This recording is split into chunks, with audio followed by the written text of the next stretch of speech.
Hello, I am Jared Jasper, and I don't really have any qualifications. I'm just a guy. Um, I consider myself a messianic believer, which is Christian, and I'm here to bridge a gap that I think was brought up in a biblical series, The Gospels, with Jordan B Peterson and 8 other individuals. The first episode is The Birth of Christ, where they start out with the Gospel of John in the first chapter, and Dennis Prager, a religious Jew, brings up a question, and Jonathan sorry, I forgot your name. Vervaeke? Is that correct? Vervaeke, sorry. Has concerns and is searching as well, and I think that their concerns and questions were not dismissed, but not addressed fully. So this will be a commentary on how a 10th seat at the table would have been could have been advantageous for everyone. We'll start out with the introductions of John. I can't believe I can't remember his last name. This is terrible. Vervaeke and Dennis Prager.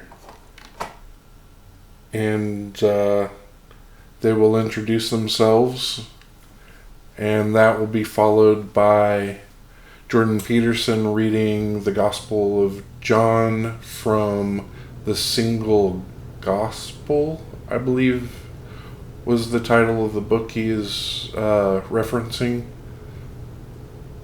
And hopefully we can go on this journey together and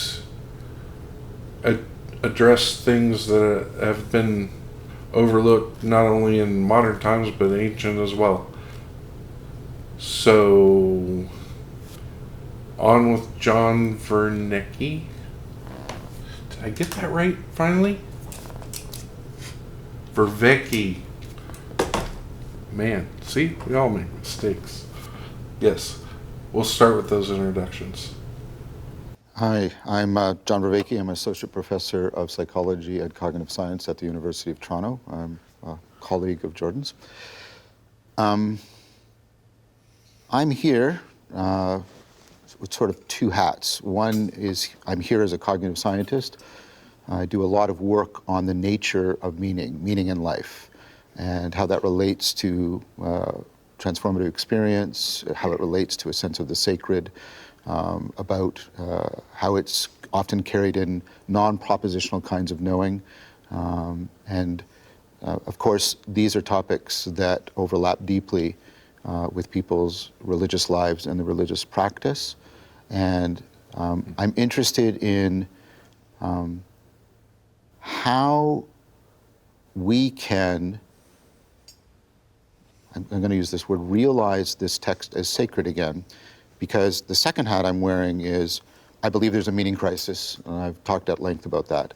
And I believe that there's an advent of the sacred happening right now in response to the meaning crisis. I feel deeply vocationally called to be in service to this.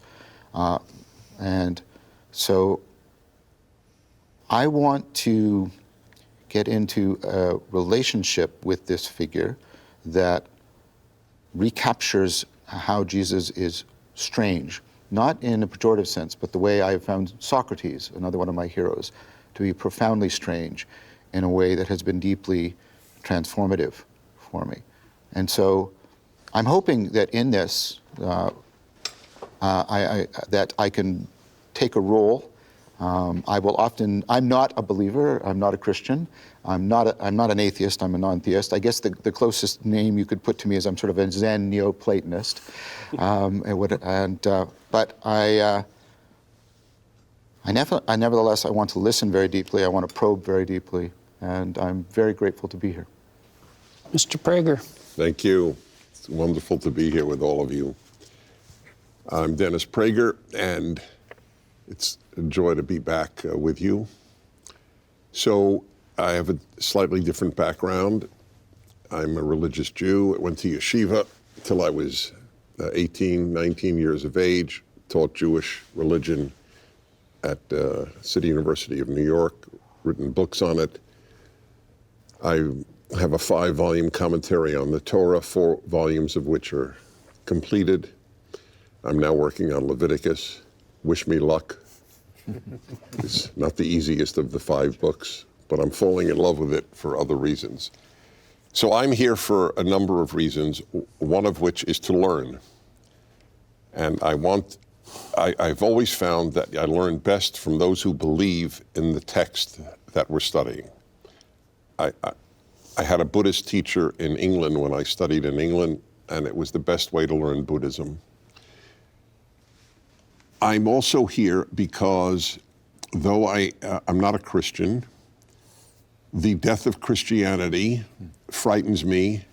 It is my nightmare. And I ask people all the time, name me one ideology that has supplanted Christianity that has done good for humanity. And nobody can come up with an answer. There is a quote attributed to G.K. Chesterton, though it's not verifiable that he actually said it, but it's brilliant. When people stop believing in God, they don't believe in nothing. They believe in anything. And as I point out on my radio show each day, I probably say this once a week, only secular people say men give birth.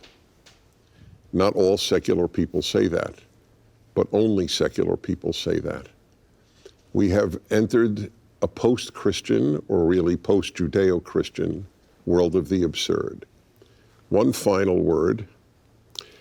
I see Christianity as a divinely ordained vehicle to bring the world to the Torah. So I have a very pro-Christian, Jewish-based view. It hasn't always been done right, but Christians are human, and human nature is awful, or at least not particularly good. So people can screw up anything. But when done properly, and I think America and Britain have been particularly good, it was Christians who abolished slavery. It's also Christians who made the Inquisition. I'm well aware. I wrote a book on anti-Semitism. And I pray that Christians come forth now and speak out against a raging anti-Semitism that I did not think I would see in my lifetime.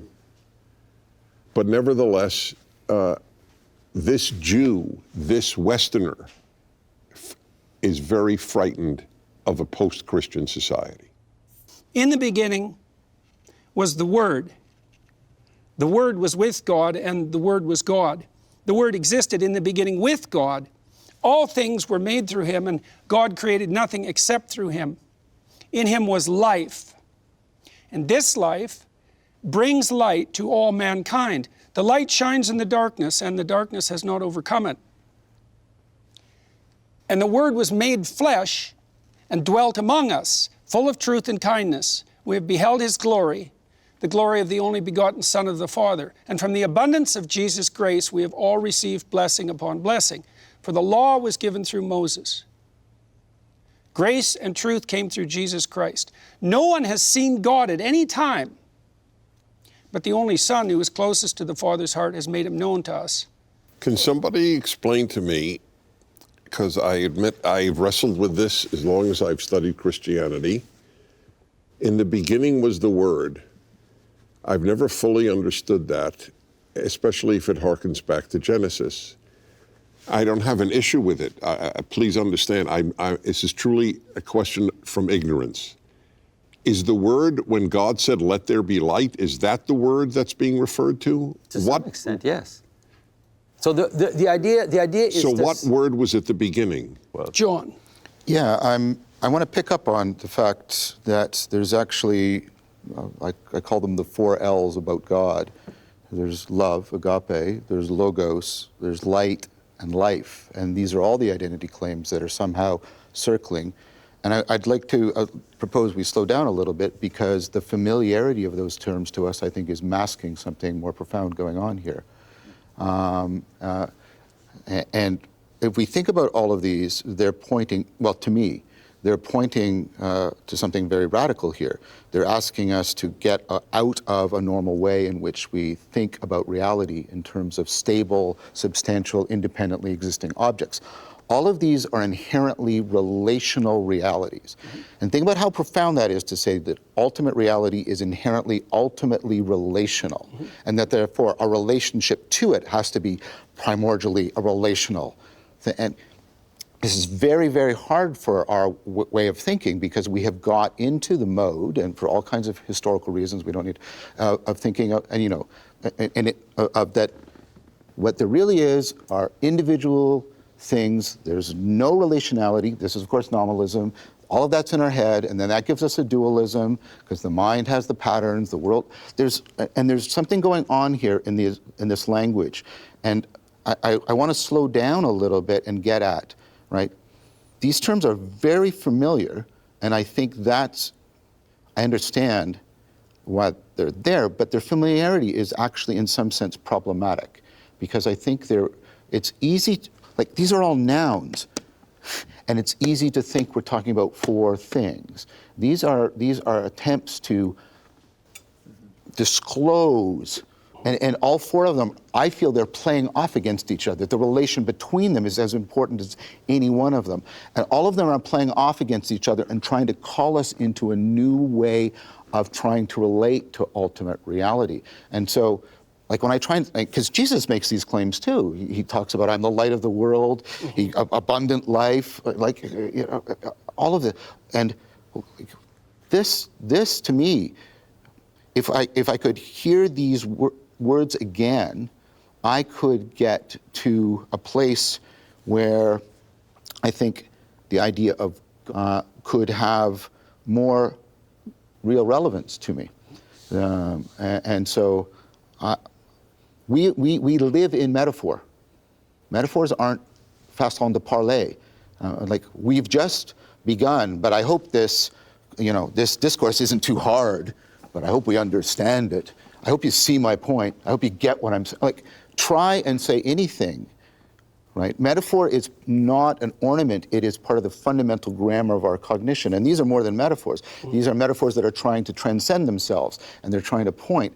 And I'd like to also, I'd like to try and make sure we're not only paying attention to the text, we're paying attention to what is the mental framing, I'm trying to use a variable, that we're bringing to this text. I want this text to challenge me, and I assume that's what everybody is doing here. And so what is our stance, our orientation towards it, such that we can be appropriate to it, so we can really listen to it very deeply? First, we must look at a couple of definitions, because these words are thrown out, and we really have to have an understanding of what they mean. The first one is the reference to the Torah. So what is Torah? In Judaism, it is the law of God revealed to Moses and recorded in the first 5 books of the Hebrew Scriptures. And what Torah means is instruction, doctrine, or law. And I am going to focus on instruction, and the root of that in Hebrew, the origin, is to show, direct, or instruct. So the instructions have to have an instructor or someone to show you how to implement them, someone to live it out. So in essence, in the gospel story, Jesus, or Yeshua, is the instructor, but not only does he instruct and tell you how to follow the instructions, he shows it, he lives it out. And that is overlooked a lot of times. And another word that is thrown out is the logos. So what is the logos? And here it says that the logos generally refers to a principle of order and reason governing the universe. It's often translated as word, reason, or principle. So word, obviously, in the Gospel of John is what they use, how they translate it. But the principle or instructions is the Torah. And the reasoning behind that is the flesh. And I'll dive deeper into that. This is what we're really exploring, is the reason behind the why, the what binds this? Why is this relevant to us? So this reading was from the single gospel, which isn't actually the Bible. It's someone's take on all four gospels kind of merged into one and paraphrased. So that in itself is problematic, and Jordan Peterson admits this. But I think just for a summary, this is what he uses because it's quicker, but not necessarily sufficient enough. So what I'll read to you is from the King James Version, and the actual verses that are outlined. Let me transition here. So what we have is, in the beginning was the Word, and the Word was with God, and the Word was God.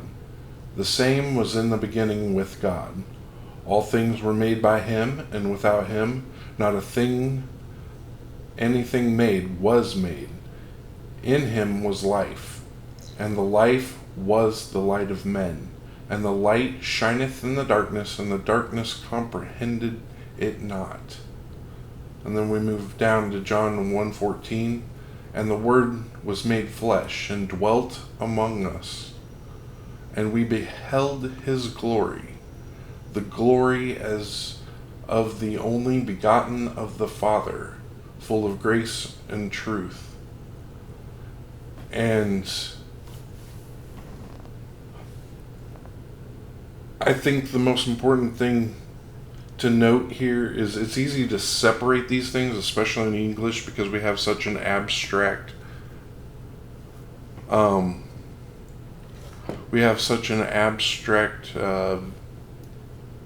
way of thinking. In the Hebrew mindset, everything is very concrete. It's how things actually work. It's more of a mechanical, tangible, relational language. So instead of saying, "Oh, it's a beautiful day outside," it'd be more like, what makes it a beautiful day? Because beautiful is so abstract. It really could mean anything. So the sun brings warmth to my face. Far more descriptive. And very concrete. You know what that means. You know what the sun is. You know what warmth is. You know what a face is. And when we read, in the beginning was the Word, so we're starting with the Word. And it mentions God, life, light. All these things aren't meant to be separate things. They are all in relationship, in communion, in agreement with each other. And on top of that, you have the Word being in the flesh. So there's an embodiment of grace and truth. So these things aren't like so abstract and just nouns that we're throwing out there. They're in agreement, they're all one, and that is very relevant to kicking this off, because the Bible is like a shoe, and we'll say it's the left shoe, and there's two sides of the shoe, but there's still one shoe. And this portion of scripture is like the shoelace that you lace up for the first time. It's to tie together what I think we erroneously call the Old Testament and the New Testament, because they're not a separate thing. They're one continuous story. It's one shoe, and to fit the foot, you have to lace it up, latch it, or tie it up. It has to be bound together. It has to be one. It has to be in agreement. And this is what John is doing, is just lacing up the shoe and tying it so that we have one narrative. And the best way to think about it is with Moses and the Torah and the commandments given on Sinai, the instructions. We have a covenant that was made. The covenant is cut between God and his people, his Jewish people, and the Jews are to be a light in the world.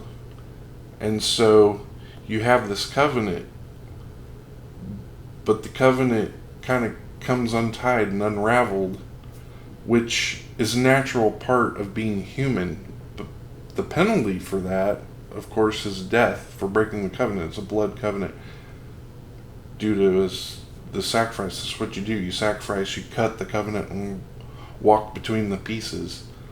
But in order to continue your walk, you have to relace that shoe. So the New Testament is really just the covenant renewed, and it's done through Jesus Christ. So Jesus Christ essentially is not only a living embodiment in agreement with the Torah, he is the living Torah, the instructor, the one that can show you how to retie your shoe, so to speak. So it's a renewed covenant through Jesus, or Yeshua, and I believe he's the Messiah, so it's Yeshua HaMashiach. And that's the bridge between Judaism and Christianity. Unfortunately, Christians have the attitude that the law, and they interpret that as Torah, was nailed to the cross, and it's done, it's old, hence Old Testament, and it tends to get dismissed. But really, it's not, because if you think about it, even if the law was nailed to the cross with Jesus, just as our sins are nailed to the cross with Jesus in his death, the attitude is that it's gone. But you got to also remember, that's not where the story ends, because Christ was resurrected. So therefore, the law is resurrected along with him in new life, as we are to be resurrected with him in new life. So it's a renewal. A resurrection is just that. It's a brand new thing, but they're all in agreement. Like the law and Jesus, you can't separate the instructions from the instructor. And he showed us how to walk it. So as he was resurrected and we have new life in him, we are able to walk in new life and to observe the Torah, to keep it, which doesn't mean if you break it, it's null and void. It means that you're in agreement with it. So you follow it not because you have to. It's more it's more because this is the way it is meant to be. So you're living up to what you are intended to be. And so how does this harken back to Genesis?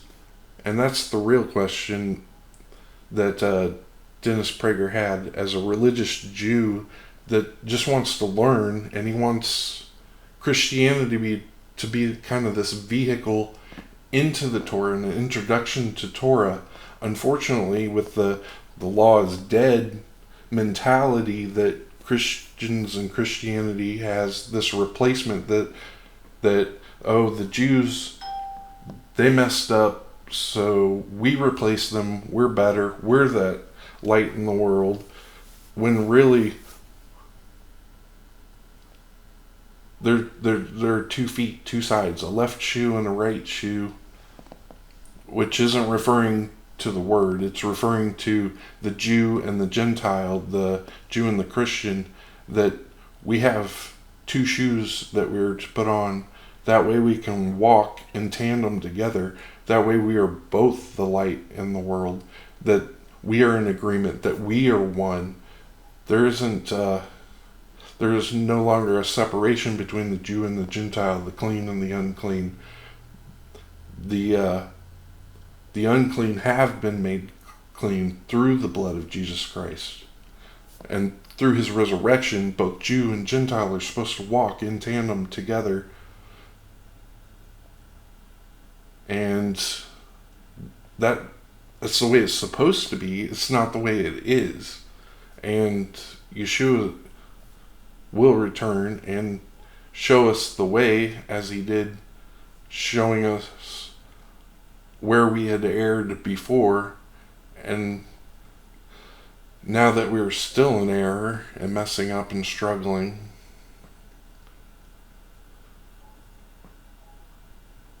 and God forgive us because we really don't know what we're doing.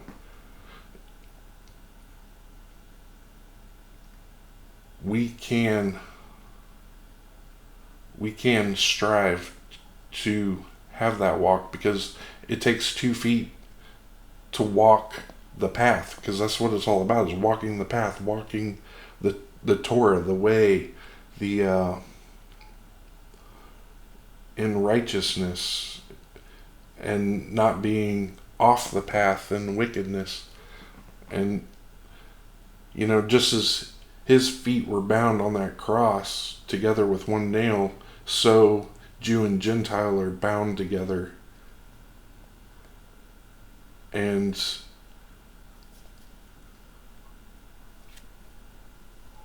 as we can walk together, we're meant to walk together. The feet are one entity. Without both feet, you cannot walk the path.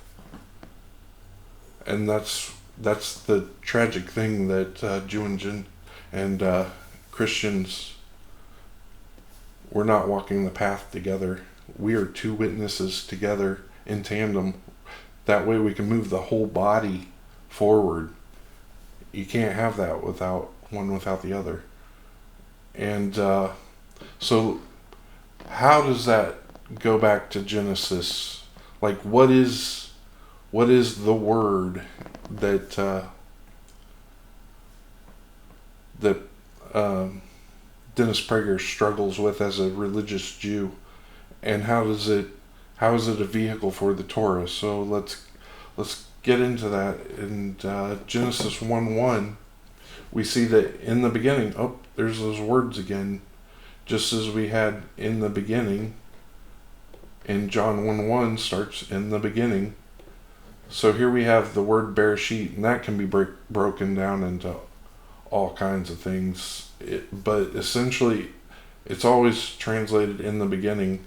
So it's more in, I guess it was Jeff Brenner that has a mechanical translation of the Torah, and in it he refers to it also as at the summit and in the beginning. So it's kind of this climactic point that we often miss. Like, even though God's creating something out of nothing, there's a climax to it that we miss, an anticipation, yearning, that because there's nothing, it's void, and we miss that in just, oh, it's the beginning. So think of it more like a race where everyone's crouched at the starting line waiting for that gun to pop off, that anticipation in the beginning. And then God created bara out of nothing, Hashayim, which is the heavens, and translated as the heavens, and I'll get into that in a second. Viet Haaretz, the earth. I think these are terrible translations. But, so what I'm going to do is modify them for understanding purposes. Because heavens is like sky, air, atmosphere. So in the beginning, out of nothing, he creates this vehicle, this atmosphere that can not harness, but contain what? The wind. So the wind is like this living, moving, fluid thing. And then you have the earth, which should be translated like the land, or like dirt. And what's the relevance of that? Well, when you mix wind or air into dirt, it doesn't seem like anything, because we can't create something out of nothing. But God, from the dirt, forms Adama, man. He forms us out of the dirt.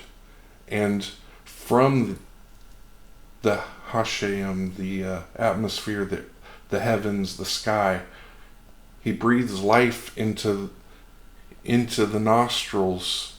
So we have breath. And when something has breath, it is a soul. So God has created a soul from these two rudimentary elements: wind, air, heaven, sky, and land, dirt. That's how he formed us. So what's the relevance of that? I mean, we live our lives as a living soul, and then when we die, we return to the dirt. Our last breath we give back to God. So it's just setting up, the whole story is our relationship to the Creator. It's, so how is this, if we miss these points, if we miss them, starting out at the table, as an N-O-N-E, a nun, who just wants to know the meaning, the purpose behind all of this, and the relationship between the text and this idea of spirit and God, and be transformed by it. He just wants to know the relevance. Where do I fit into this? And I think Dennis Prager is a religious Jew who obviously has a love for the Torah, or at least a respect and adoration for it. I believe he has genuine love for it, though. So we'll go with that. He wants to know, why is this relevant to me? How do I learn the meaning and the purpose behind all of this? And there were 7 other people sitting at that table that never really addressed the question that these 2 men had. And here it's introduced as 9 brilliant minds. And I think the problem was that there was like a foot of distance, like from here to here. They just weren't able to merge the gap between scholarly knowledge and the heart, the spirit of it. Like, where do we fit into all this? God created us for some meaning, some purpose. What is that? And we know that it was to have life, light, embody grace and truth.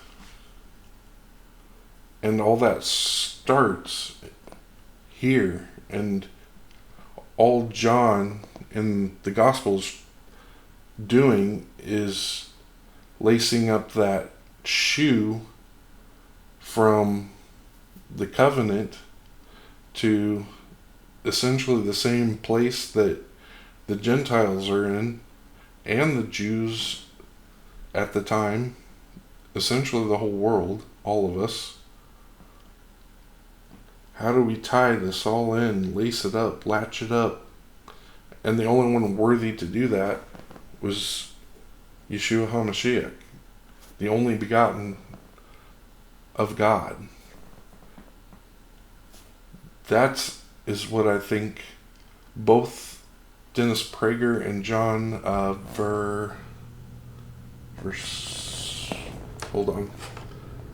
Vervaeke, John Vervaeke were searching for, was the meaning, because these men were throwing out all this head knowledge and just missing the meaning that these guys were searching for. Because I've been there, I've been looking, and I can relate to it from not the Jewish perspective, but definitely from a nun perspective, where I was totally anti-Christian, because like Jordan Peterson, who has never confessed to be a Christian, like never made that proclamation that yes, I am a Christian, to my knowledge to this date, because he doesn't know what it looks like. He's never seen it walked out. And by and large, I don't think any of us have. And when you throw out the Torah, you can't walk it out when your shoe is unlaced. You can't do it. It's impossible. And the same thing goes if you don't have Yeshua HaMashiach, the instructor, and the instructions, which are really one set of shoes, you can't walk it out. You got to be in tandem, in agreement. Because if you're not in agreement, if it's not all one, like I'm making the claim to be, then you have shoes that are either on the wrong foot, not laced, they don't fit you right, wrong size. It just doesn't work. You have to have something that is meant to be, that has a purpose, that is formed for a purpose. And you also have to have that. I guess John Vervaeke kind of dismissed the spiritual aspect of it, but without the heart, the longing, because he has the longing for meaning and purpose, but he doesn't have necessarily the relationship. That's what he's looking for. I think John Vervaeke is seriously looking for that relationship between, and he doesn't know what that looks like. It's just like any other relationship where there is love is present. There's gonna be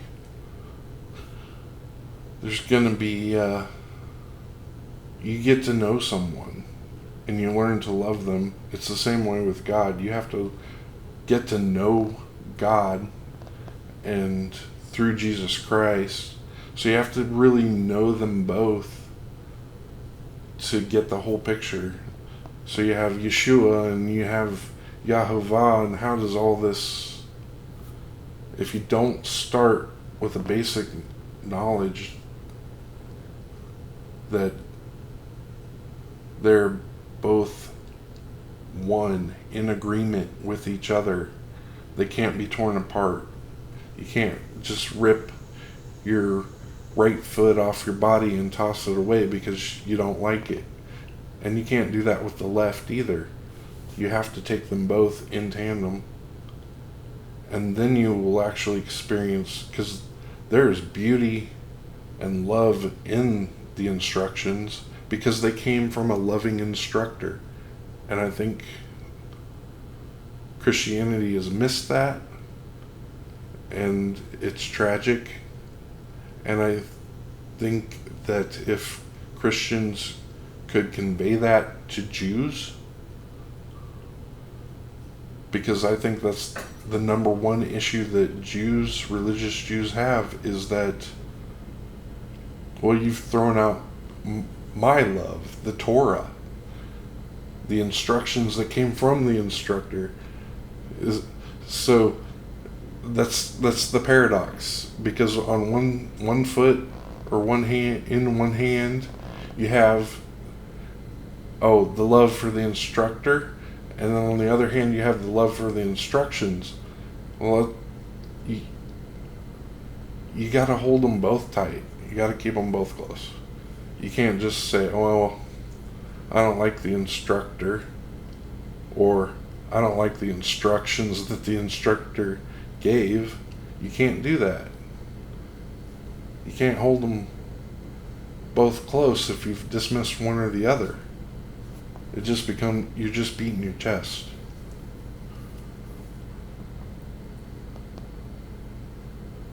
I think we'll get there if we keep trying.